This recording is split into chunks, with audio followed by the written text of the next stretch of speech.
पर ढूंढना है। उसमें बाकी लोगों का खाना अब वे दोनों आराम से खा सकेंगे और वहाँ पर ऑक्सीजन के बड़े टैंक्स हैं। सो उन दोनों के लिए वो ऑक्सीजन और खाना पानी अगले 2 सालों के लिए बहुत होगा।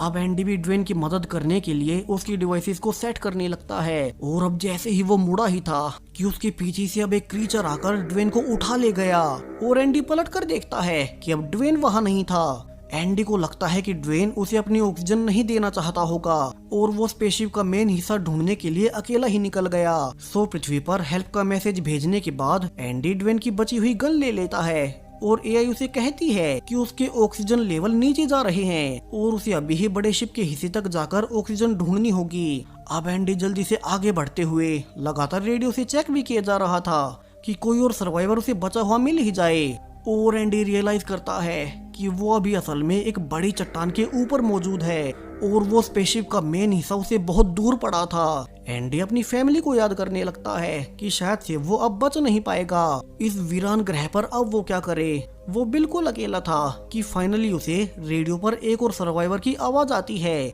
ये कोई औरत नाओमी थी जो कि कहती है कि वो लैंडिंग के दौरान अपने पोड में ही फंस गई क्योंकि उसका पोड उसके पैरों के ऊपर गिरा हुआ है। सो उसे अभी मदद चाहिए और एंडी उसके पास आकर उसे बाहर निकाल ले।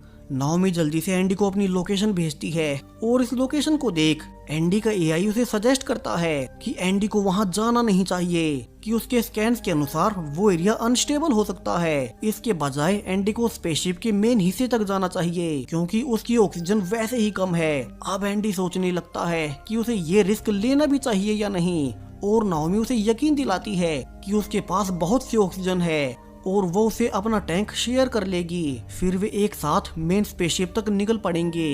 अब एंडी किसी को मरने नहीं दे सकता था। सो जान का खतरा होने के बावजूद एंडी नाओमी की लोकेशन की ओर ही जाने लगता है। वो पहाड़ों से होते हुए अपना रास्ता तय करते जा रहा था, लेकिन अब तक रात होते हुए उसे अपने आसपास अजीब सी आवाजें आने लगती हैं, जबकि अंधेरा होने के कारण उसके सूट की एआई आसपास के एरिया को स्कैन नहीं कर पाती कि ये आवाजें आ कहां से रही हैं। वहीं इस प्लेनेट के बारे में उन्हें पहले से कोई जानकारी नहीं थी कि यहाँ कोई लाइफ फॉर्म भी हो सकती है।